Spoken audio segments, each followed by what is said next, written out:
How would you know if you are ready to buy a house? Right now, it may be confusing to you. The home prices are high, the mortgage rates are high, inflation is high.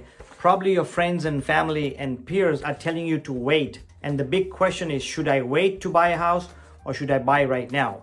Interesting question. In this video, I'm going to talk about a couple of things that may help you make a decision whether first to buy a house or not, and second, when is the right time to buy.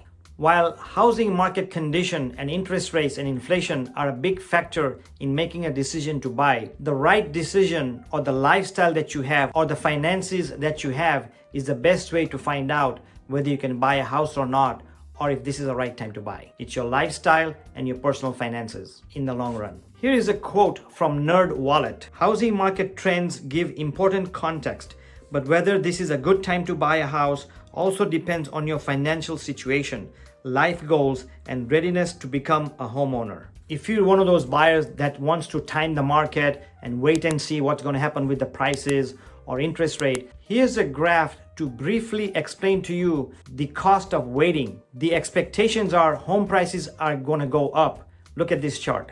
They're going up anywhere in 2024, the prices are expected to go up by 1.34%, and by 2027, they're expected to go up another 4.48%. So if you're thinking of waiting, this may not be a good idea. As you know, there's a shortage of homes, so the sooner you buy, the better off you may be.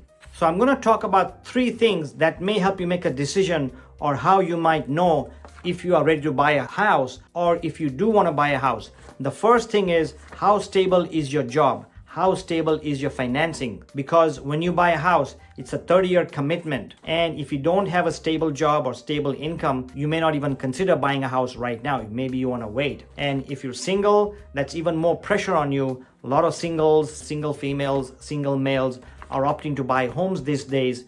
And a lot of couples are opting to buy homes these days. Or a lot of siblings are thinking of buying together, or partners thinking of buying together. That makes it easier for you to buy because you have 2 incomes or maybe multiple incomes. So the first strategy to decide whether you can buy a house or not is to find out, first of all, do you have a stable job and how much of a house you can buy. So you may want to talk to a lender and say, hey, look, I make X amount of dollars, I have car payments or I have student payments, I have utility bills. How much of a house can I buy based on my income and based on my current expenses? So once you talk to the lender, he or she will tell you, hey, based on your income and your expenses and based on how much down payment you're going to make, this is how much of a home you're going to buy. So that's the first step. So when it comes to your mortgage payments, here's a second quote from Nerd Wallet. A mortgage is a big commitment. Wait until your employment is stable before thinking about buying a house. The second step that you want to consider to find out if you can buy a house or not, or if you want to buy a house or not,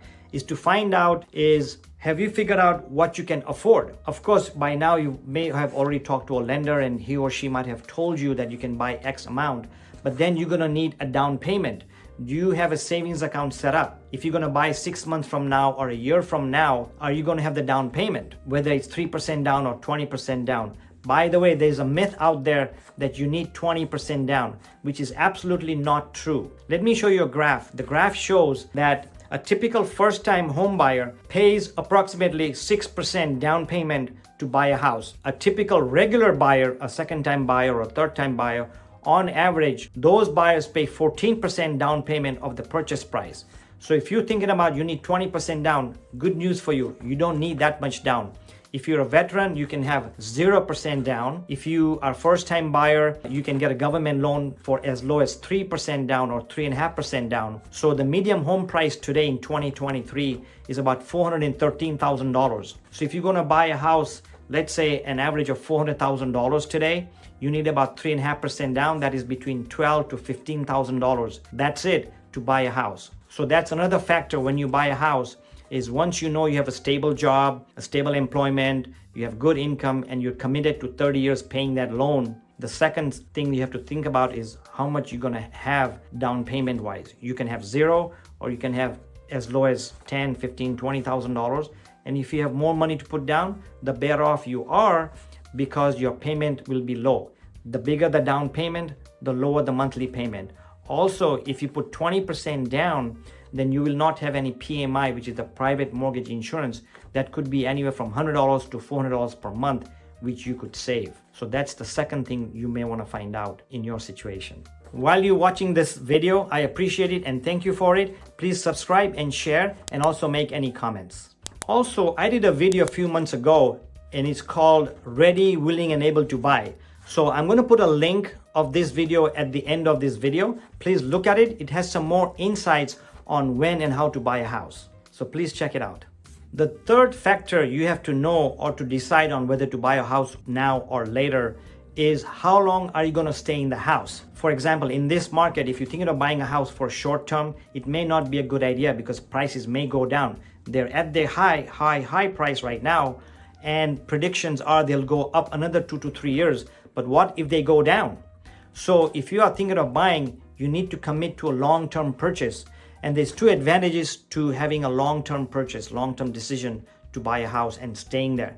Number one, you're going to build equity. Every time you buy a house, and on average, historically in the last 40 years, home prices have gone up on average 4% per year. So if you buy now and stay for 10 years or 15 years or 30 years, it's going to more than double because it's going to appreciate 4% per year.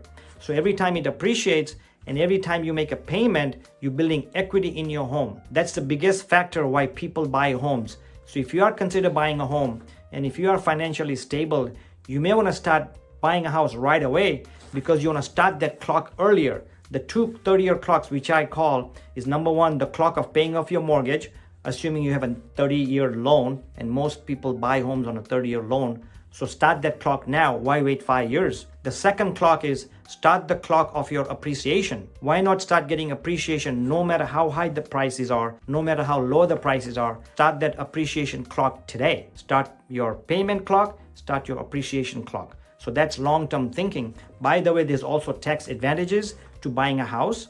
I won't talk about it, talk to your accountant, but that's one thing. A lot of people buy homes because of the tax advantages and tax benefits and tax write-offs. So that's what you want to consider. So here's a quote from CNET. It says, buying a home is a good idea if you're planning to stay put for at least 3 years. Home values typically increase between 2 and 5% annually. So you could end up paying more in closing costs than you'd earn in proceeds if you sell after only a year or two. So that's the same thing I talked about. On average, home prices are going up 3 to 4% per year over the next 30-year average. Above all, the best thing to do is you have to decide whether you want to buy a house. You have to commit to buying a house, and you need professional help to make a decision. So feel free to call me. I can give you some information. I can give you some resources. If I'm not local to your area, I will refer you to an agent who can help you decide when to buy a house, how to buy a house, what are the processes, what are the conditions, and also have you talk to a lender. So hopefully you decide to buy soon and buy a house. It's the best thing you will do.